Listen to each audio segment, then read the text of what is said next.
I'm just going to say and spell the name first and last. Sure. Tim Kemps, Kemps. And then the title. Lieutenant. And then what happened, Tim?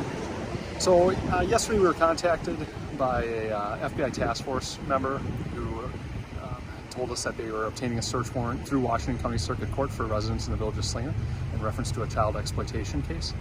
The case actually originated out of Cudahy, but the suspect lived in Slinger. And that it's FBI task force, Milwaukee Safe Streets Task Force, which is an FBI task force, the Child Exploitation and Human Trafficking FBI task force, as well as Cudahy investigators from the Slinger Police Department, as well as the Washington Sheriff's Office, were planning on executing a warrant this morning at the suspect's residence. As part of that planning, there was surveillance being done on the suspect's house. The plan was to conduct a traffic stop on him when he left his residence. And two Wisconsin State Troopers conducted a traffic stop on him when he left at around 7 a.m. The suspect pulled onto Industrial Drive, which is a dead end, pulled onto the end of the road, and pulled over. The two troopers went up and made contact with him.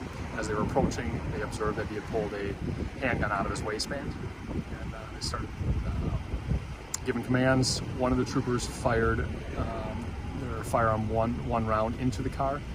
Do not believe that it struck the suspect, at which point we believe the suspect shot himself intentionally with a self-inflicted gunshot wound, and he was pronounced dead at the scene by the Washington County Medical Examiner's office.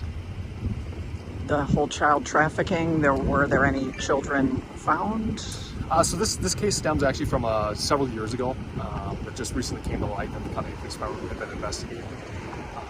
So today's search warrant was an extension of that investigation. No other officers were injured?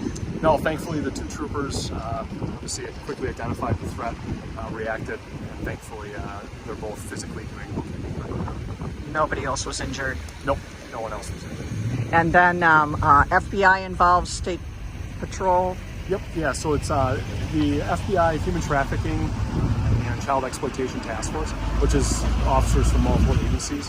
Wisconsin Department of Criminal Investigation are involved in that, as well as the Milwaukee Safe Streets Task Force, which is another FBI-based task force. So those were the two main task force involved, as well as Cudahy Police Department. What's the follow-up now? So the search warrant will continue, or it was completed, and they will continue to look for evidence to support what brought us here today. Was this a Slinger resident, you said? Yes, the suspect lived in the village of Slinger. Okay, do you know for how long? That I didn't. Okay, anything else you want to add I might have missed? No, just thankful that no one else was injured. This is why we wait for these people to leave their residence. Hopefully their traffic stops so it can be a little bit more of a controlled environment, because it's a really dangerous situation for the public safety officers involved. So I'm glad it worked out where they're okay and no one else was injured. And are you comfortable with our conversation? Okay, Tim, thank you. Thank you very much. No problem. Thank you. All right.